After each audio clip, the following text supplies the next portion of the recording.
Allahumma salli wa sallim wa barik wa karrim wa majid wa 'azzim ala sayyidina wa habibina wa syafi'ina wa qurrati a'yunina wa maulana Muhammadin wa ala alihi wa sahbihi ajma'in wa la hawla wa la quwwata illa billahil 'aliyyil 'azim. Amma ba'd. Assalamualaikum warahmatullahi wabarakatuh. Segenap alim ulama, tokoh masyarakat, tokoh agama setempat, sesepuh, bini sepuh, yang semuanya kami hormati, lagi kami muliakan, tentunya kepada seluruh keluarga besar dari warga sana yang mudah-mudahan kita semuanya dipanjangkan umurnya oleh Allah dalam keadaan sehat walafiat, dalam keadaan taat kepada Allah, patuh kepada Rasulullah sallallahu alaihi wa alihi wasallam. Amin ya rabbal alamin. Hadirin hadirat sekalian dirahmati Allah Subhanahu wa taala. Nanti ada di akhirat, nggak ada satupun nabi yang dipanggil nama mereka kecuali mereka dalam keadaan takut, mereka dalam keadaan gelisah, mereka berada dalam keadaan khawatir. Karena setiap nabi punya salah, walaupun tentu salahnya mereka nggak sama dengan salahnya kita. Kalau salahnya kita ada risiko dosa, ada risiko neraka. Tapi kalau salahnya para anbiya nggak ada risiko neraka, nggak ada risiko dosa. Tapi bagaimanapun juga hasanatul abrar sayyiatul muqarrabin. Baik-baiknya orang baik itu tetap dianggap jelek bagi orang yang sudah dekat kepada Allah Subhanahu wa taala. Sebaik-baiknya kita ini tetap kurang dibandingkan dengan para nabi. Sehingga sekalipun Nabi itu tahu salahnya mereka nggak ada dosa, salahnya mereka nggak ada neraka, tetap mereka punya malu kepada Allah Subhanahu wa taala. Sehingga ketika Allah perintah malaikat ini, malaikat panggil Adam, kata malaikat, Adam panggil sama Allah, langsung Nabi Adam kepikiran salah, aku pernah makan buah huri. Takut Nabi Adam, bukan takut karena neraka itu dosa, tapi takut bagaimana beliau akan membawa muka beliau di hadapan Allah Subhanahu wa taala. Malu.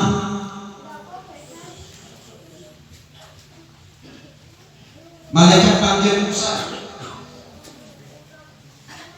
Musa panggil sama Allah. Maka Musa pun juga kepikiran salah. Ya Allah, saya ini pernah menampar mukanya orang sampai mati. Nggak niat mateni, tapi karena fisiknya Nabi Musa kuat, sehingga umatnya Nabi Musa itu sholatnya 50 waktu, bukan 50 rakaat, 50 waktu. Kalau kita 5 waktu aja 17 rakaat, gimana 50 waktu? Fisiknya kuat, menampar mukanya orang mati orang. Takut Nabi Musa.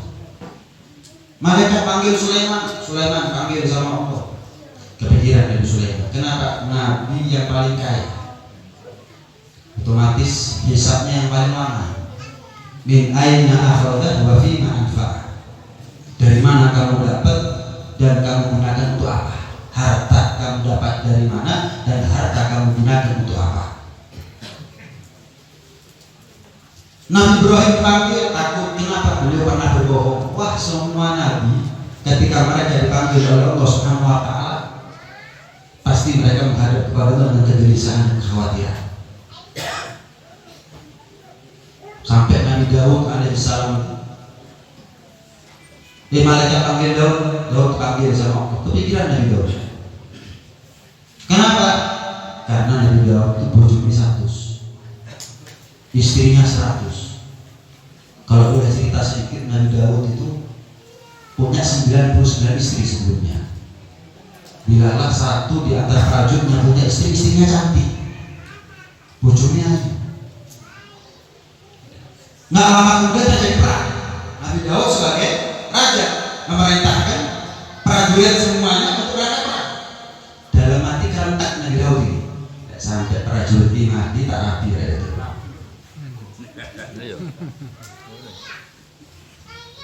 Persis wokan. Tapi kalau dia pulang selamat ya berarti bukan rezekinya saya. Selesai. Tetap dong. Semuanya kembali kepada kehendaknya Allah. Bukan ingin merebut istrinya orang, enggak. Lek sampai mati ya tak rapi.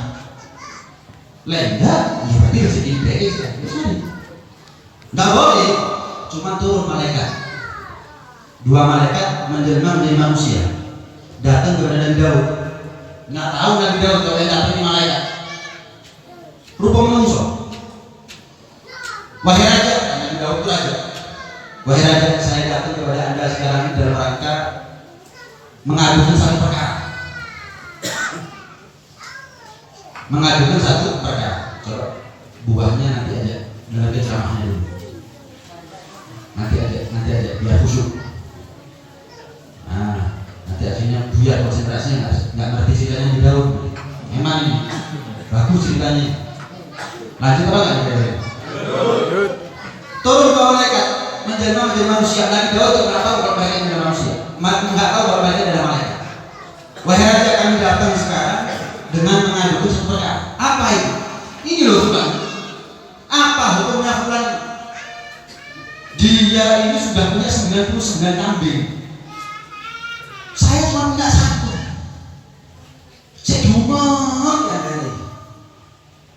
Dia sudah punya 99 kambing, saya cuma punya satu. Dia masih bingung sama satu kambing yang saya punya. Gimana hukumnya ini raja? Anda harus adil. Tanya, betul ucapan dia. Iya betul. Ya salah kamu. Rakus, serakah, tamak kamu sudah punya 99 kambing, masih bingung kambingnya orang. Dia punya satu lagi. Kamu sudah punya dinasihati habis. Wis aja sudah. Terima kasih nasihatnya. Saya pulang ya. Wis, cuma itu. Iya, wis pulang. Pulang di dua malaikat kepikiran. Ketenggelam dari Daud. Kok cerita aku dia? Baru tegur sama Allah SWT. Daud, tamaknya kamu, rakusnya kamu itu ada kesalahan, walaupun gak berdosa. Sujud, jangan bangkit dari sujud kecuali kalau aku perintah bangkit. Sujud Nabi Daud sampai lumutan, saking lamanya. Nangis tok berhari-hari sampai lumutan. Ada riwayat 40 hari baru perintah Allah bangkit. Walhasil semua nabi nanti di akhirat dalam keadaan genting. Bukan genting yang neraka atau dosa, tapi mereka menghadap kepada Allah Subhanahu wa taala dengan keadaan takut.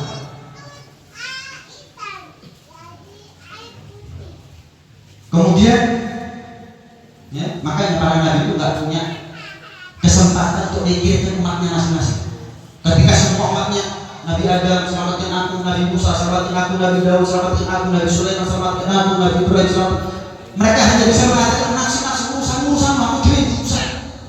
Al-Masyhur dan Ishqal, sesuatu yang sudah sibuk nggak bisa ditambah kesibukan yang lain. Ibarat wadah kalau sudah diisi teh dia nggak bisa dicampur sama kopi. Ketika mereka para nabi sudah punya salah kepada Allah, mereka nggak mau ngurusin umatnya. Kenapa? Aku duit salah. Udah nafsi. Kecuali satu nabi, ketika hari kiamat, hari akhirat adalah hari yang menakutkan bahkan bagi para nabi, kecuali satu nabi. Saya tidak dengar dalam Al-Quran bagaimana sifat-sifatnya hari kiamat, hari-hari akhirat, menakutkan dan mengerikan, kecuali untuk satu nabi. Sehingga untuk beliau Rasulullah SAW, Allah sifatkan hari akhirat bagi beliau adalah yauma la yukhzillahu nabi. Hari akhirat adalah hari di mana Allah tidak akan membuat sedih dan mengecewakan Rasulullah SAW. Akan membuat tuh Rasulullah ribut, senang, puas, sesenang-senangnya, sepuas-puas. Sallallahu alaihi Muhammad. Semua nabi itu dimintai ridhonya Allah. Nabi Musa itu meminta munajat kepada Allah. Wa ajibu ilaika rabbi kita. Dalam Al-Quran ada, ya Allah, aku bergegas menuju kepadamu, ibadah, sujud kepadamu hanya karena satu harapan, agar kau ridho kepadamu. Nabi Sulaiman juga bingung. Pernah munajat kepada Allah, ya Allah, an a'mala sholihan, tolong ya Allah berikan kepada aku ilham, taufik, hidayah agar aku bisa beramal soleh yang Engkau meridhoinya. Ketika semua nabi bingung cari cara untuk mendapat ridho Allah, kecuali satu nabi. Justru Allah yang bergegas untuk membuat beliau Rasulullah SAW puas sepuas-puasnya. Bahkan dalam urusan kiblat aja, Rasulullah ketika itu sholat zuhur, dalam riwayat sholat asar, sholat 4 rakaat, 2 rakaat pertama menghadap ke Baitul Maqdis, nggak mau salam, baru sujud di rakaat kedua turun malaikat Jibril bawahi Allah Subhanahu wa taala. Qad nara taqalluba wajhika fis sama' falan walliyannaka qiblatan tardaha. Telah kami Allah saksikan wahai Muhammad mondar-mandirnya pandangan kamu ke arah langit, berharap kapan dipindah kiblat. Sekarang juga nggak nunggu salat, sekarang juga ketika kamu dalam sholat aku pindahkan dan aku alihkan ke arah kiblat yang engkau mau, kiblatan tardaha, kiblat yang engkau ridho, yang puas dengannya, nggak nunggu salat.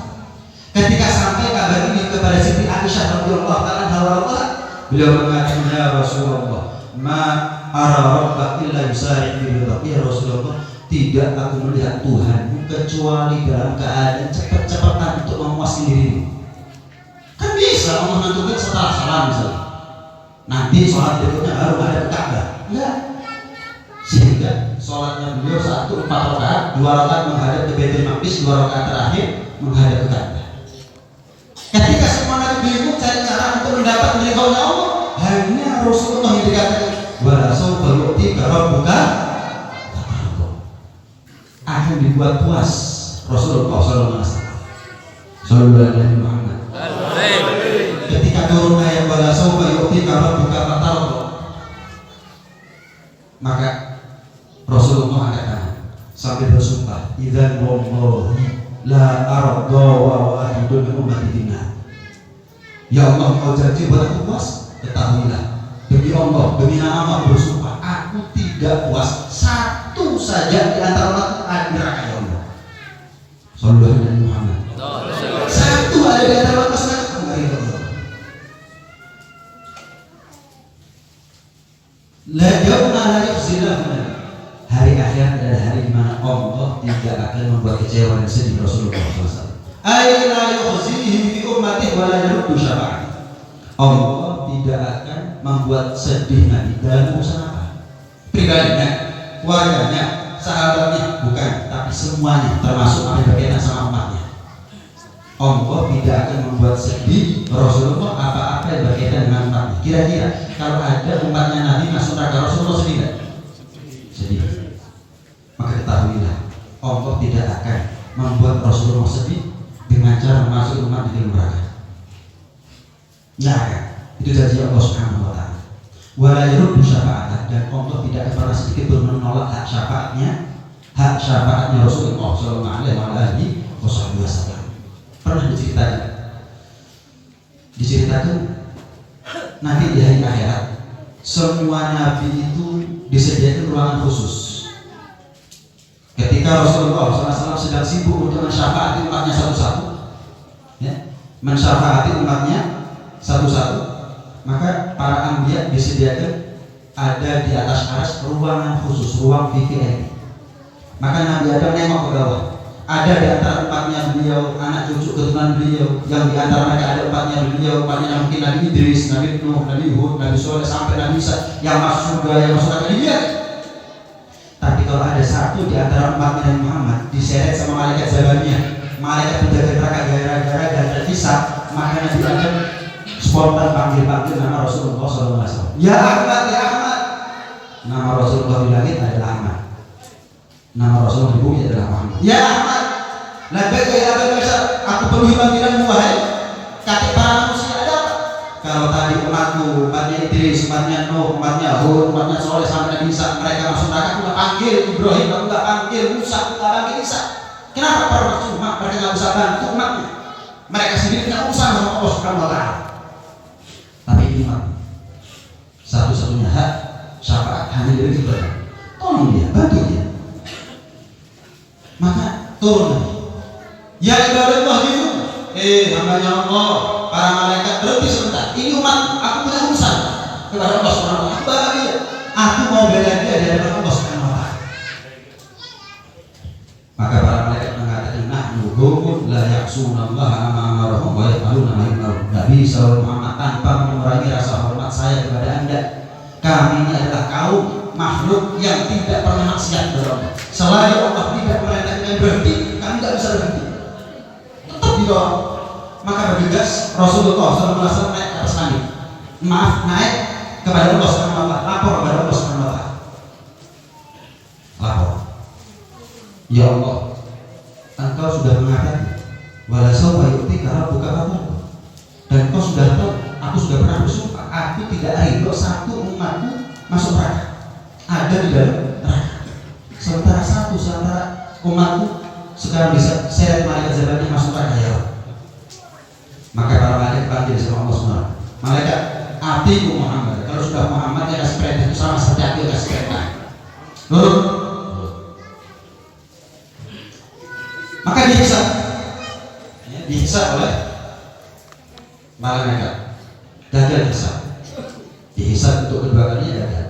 Maka Allah mengatakan, lihat Muhammad, gagal. Dia banyak dosa. Coba tanya dia, pantas gak dia masuk neraka?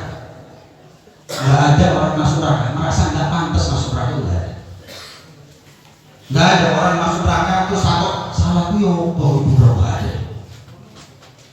Gak ada orang masuk neraka saya didolimi, gak ada. Kalau masuk penjara mungkin didolimi, mungkin dijebak, mungkin dan lain sebagainya. Tapi kalau masuk neraka gak ada. Dipendek susah sama Allah sebelum dia masuk neraka. Sehingga ketika dipendek aibnya gak ada yang dia lakukan kecuali yang mengaku dan mengaku. Ya Allah saya pernah begitu, ya Allah saya lalu sampai tuntas dipendek itu sesuatu. Allah tanya, kira-kira kamu pantas gak masuk neraka? Ya Allah, pantas saya masuk neraka. Semua umatnya Nabi, semua manusia akan dididik oleh Allah SWT. Ya Muhammad, ya. Maka Nabi Muhammad jawab, ya Allah, Engkau kan berikan aku hak untuk syafaat kepada dia. Silahkan, kamu menolong dia, bantu dia, mensyafaatnya. Silahkan. Maka Rasulullah SAW mengeluarkan dari pakaiannya satu benda yang gak lebih besar daripada kuku dan gak lebih berat daripada kuku. Enteng, cilik, ditaruh di tangan sebelah kanan. Ketika ditaruh di tangan sebelah kanan, dosa yang menggunung itu semburan karena anjlok, bukan pelan-pelan, tapi anjlok karena anjlok sehingga apa yang menumpuk di timbang sebelah kiri semburan, berantakan semuanya. Orang ini nangis, umat Nabi tadi nangis. Siapa? Ayahku, ibuku gak perhatian sama saya, istriku, anakku, saudaraku gak ada. Mereka adalah orang-orang yang saya kenal dan saya kenal sama mereka. Tapi Anda, saya gak kenal siapa Anda, tidak ada peduli sama saya. Ketika yang lain gak peduli, kenapa Anda peduli? Amat ta'rifu, kamu gak kenal siapa? Enggak.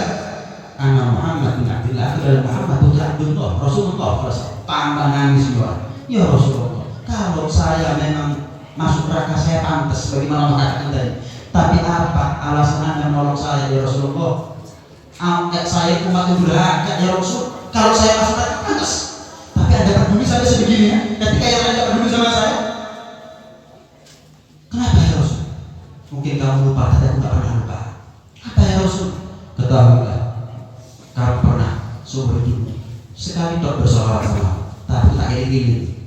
Barangkali itu menjadi sabab dan lantaran kamu berhak untuk mendapatkan syafaatku, dan itu adalah menjadi kenyataan yang kamu dapatkan sekarang. Kamu selamat berkat syafaatku di neraka, masuk ke dalam surga, ada di bawah, ada di belakang rombonganku.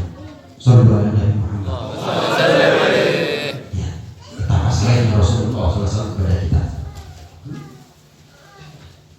Dalam kitab Sahih Muslim, Al-Imam Muslim menukil satu hadis riwayat Abdullah bin Amr bin As radhiyallahu anhu warḍah.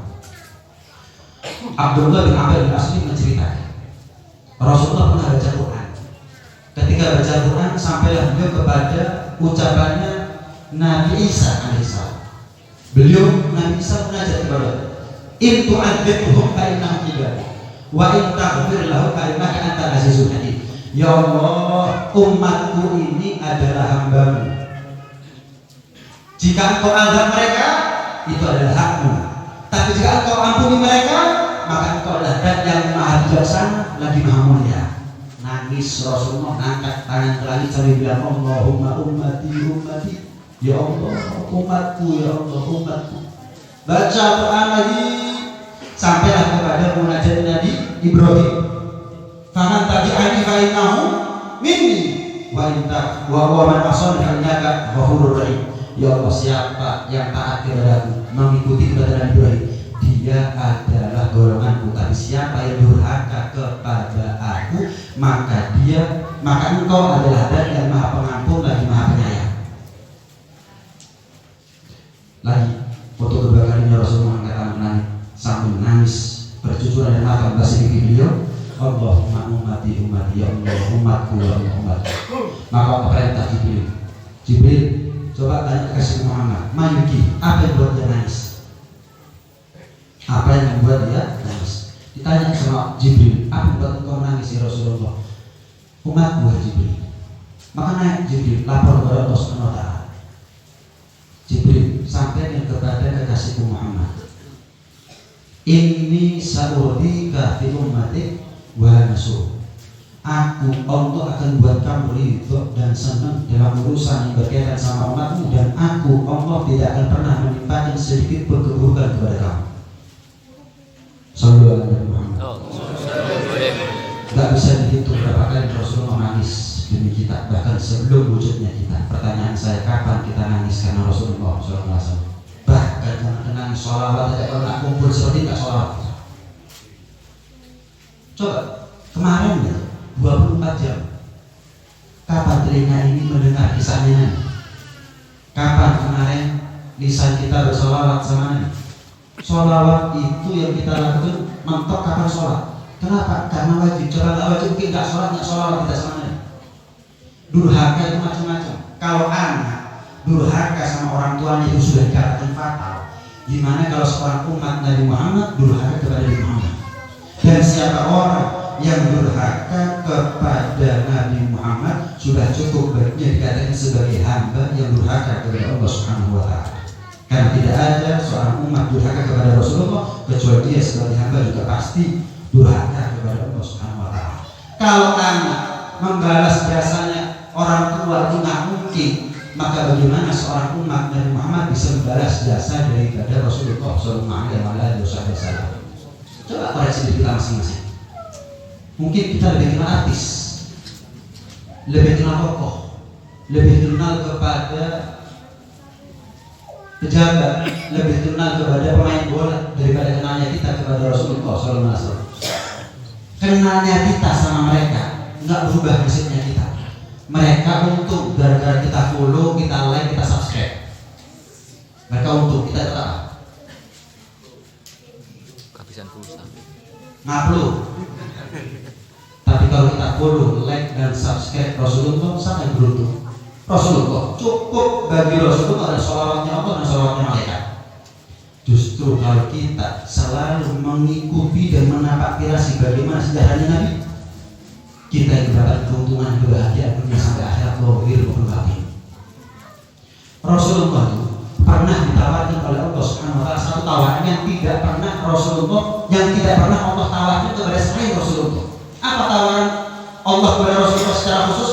Ya Muhammad, in ahbabta ja'altu amra ummatika ilaik. Wahai Muhammad, jika engkau mau, aku jadikan urusannya umatmu urusanmu. Aku akan jawab. Mau masuk surga semuanya? Bebas. Tanpa hisab semuanya? Bebas. Duduk bersama kamu semuanya? Bebas.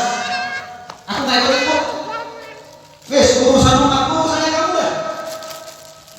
Ini juga pernah ketika malaikat Israel datang kepada Rasulullah untuk mencabut nyawamu dia. Rasulullah tanya Israel, kamu datang untuk apa? Maka malaikat Israel jawab, ya Rasulullah, jitu zahiran wa ghabiran insya ya Rasulullah, saya datang kepada anda sekarang dalam rangka ziarah, sholat, sekaligus mencabut nyawa mulia anda, tapi dengan catatan jika engkau sudi, jika engkau berkenan, jika engkau mau. Nggak pernah tawaran seperti ini Israel tawaf kepada Nabi? Tidak ada. Untuk Rasulullah, aku ziarah, sowan kepada Allah dan mencabut nyawa Anda tidak mau. Rasulullah ketika wajib, wis Muhammad urusan nyawa urusan Allah, kata Allah. Maka Rasulullah menjawab, ya, Rasulullah menjawab, la ya anta khairun lahu min, enggak ya Allah, engkau lebih sayang kepada umatku daripada sayangnya aku kepada umatku. Karena mungkin Rasulullah lebih sayang kepada kita daripada sayangnya Allah kepada kita. Amin. Sayang Rasulullah kepada kita itu hanya tetesan daripada samudra sayangnya Allah kepada kita. Sallallahu alaihi Muhammad. Ketika Rasulullah akan wafat, nangis Rasulullah. Turun Jibril atas perintah Allah. Kenapa nangis ya Rasulullah? Akhafu ala ummatin ba'di ya Jibril. Aku khawatir gimana nasib umatku setelah meninggal ya Jibril. Naik Jibril lapor kepada Allah SWT. Kemudian Allah beri jawaban kepada Rasulullah. Ya Muhammad, rahmati bi ummati a'adha min rahmati gabdi. Rahmat Allah kepada umatmu lebih besar dan lebih luas daripada rahmatnya kamu kepada mereka. Baru lega perasaan Rasulullah SAW. Pernah juga diceritakan dalam tafsir Ibnu Katsir. Ya, saya tambah sedikit. Dalam tafsir Ibnu Katsir, seorang sahabat Hudzaifah bin Yaman itu menceritakan, aku pernah menunggu Rasulullah untuk keluar dari rumah, tapi aku nunggu lama tidak keluar Rasulullah. Sampai aku menyangka, wah Rasulullah hari ini kayaknya keluar, mungkin sibuk atau sakit. Tidak lama kemudian Rasulullah keluar, masuk masjid, sholat 2 rakaat, sujud lama, ditunggu sama Hudzaifah. Saking lamanya sujud sampai Hudzaifah menyangka Rasulullah wafat dalam sujud. Nggak lama bangkit.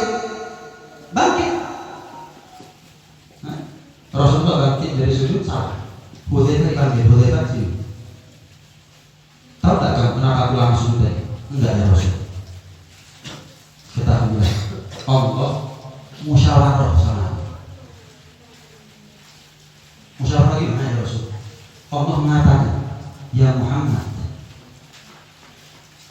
mada af'al bi ummati. Muhammad, kata Allah, enaknya umatnya kamu dilarang ya Muhammad. Enaknya umatnya kamu dilarang. Rasulullah jawab, masih tanya, kalau mereka kita serantoh ya. Mereka adalah hambamu, mereka adalah makhluk, mereka adalah ciptaanmu. Sampai 3 kali Rasulullah ditawari dengan tawaran yang sama, diajak musyawarah, mau dia pakai. Tapi Rasulullah menjawab dengan jawaban yang sama. Sampai akhirnya Allah menjawab, idan la uhzika fi ummati wa la rasul. Ketahui Muhammad, kalau begitu asal tahu, aku tidak akan pernah membuat kamu menyesal, sedih, kecewa nanti di hari kiamat dan hal berkaitan dengan Allah. Dan aku Allah tidak akan melihat keburukan kepada kamu Muhammad. Banyak hadis yang menerangkan bagaimana kedudukan Rasulullah SAW di sisi Allah Subhanahu Wa Taala. Hanya saja ketahui, ini kabar gembira kita. Kabar gembira. Pertanyaannya, ketahuilah syafaat Nabi, kasih sayang Nabi itu didapatkan bukan hanya dengan mengaku kita sebagai umat, tapi dengan pembuktian. Surga itu tidak didapat dengan angan-angan, tapi surga itu didapat dengan usaha dan ikhtiar. Ada beda antara orang yang berharap syafaat Nabi sama orang yang mimpi dapat syafaatnya Nabi. Apa yang membedakan? Usaha. Mimpi berharap tapi nggak ada usaha, mimpi. Tapi kalau dia berharap disertai dengan ikhtiar, ini namanya cita-cita. Coba tanya sama diri kita masing-masing. Kita berharap syafaatnya hari mimpi atau sudah cita-cita? Tergantung, itu perlu dijawab dengan lisan, tapi itu perlu dijawab dengan perbuatan dan tingkah laku. Jangan acara seperti ini hanya sekedar tahunan, formalitas, pokok istiqomah, Allah bujar dia. Enggak. Acara seperti buat untuk ngeces. Nah kalau hatinya kita nggak ngeces, ya berarti hatinya kita rusak. HP itu dicas, bukan casing, tapi ada mesinnya. Kalau dicas casing apik, badannya rusak, nggak akan naik dayanya. Kita datang ke sini, yang kita cas bukan putihnya, yang kita cas bukan warnanya, yang kita cas adalah hatinya. Tapi kalau kita bubar dari sini, nggak bertambah cintanya kita, peneladan kita, bagaimana kita kenal sama Nabi, ya berarti ada sesuatu dalam hatinya kita. sebagaimana Allah menjadikan hatinya kita sebagai tempat Allah menilai barometer baik dan buruk kita adalah hati. Sama, barometer kita diakui sebagai tempatnya Nabi atau tidak dalam hatinya kita.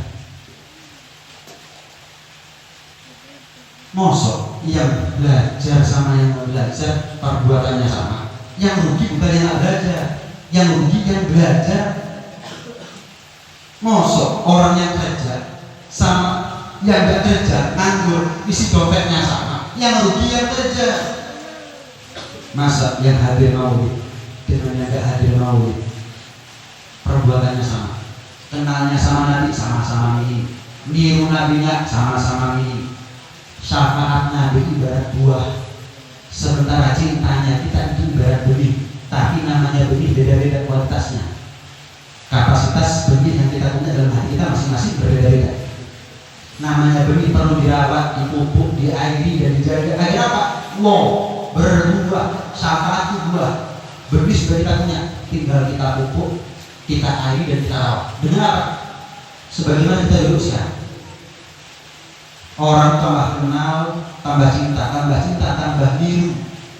Kalau kita kenalnya artis, kita nirunya artis, dan cintanya kagumnya kepada artis. Begitu juga yang lain. Sebetulnya apa yang kita lakukan selama itu adalah gambaran bagaimana kondisi cintanya kita kepada Rasulullah SAW.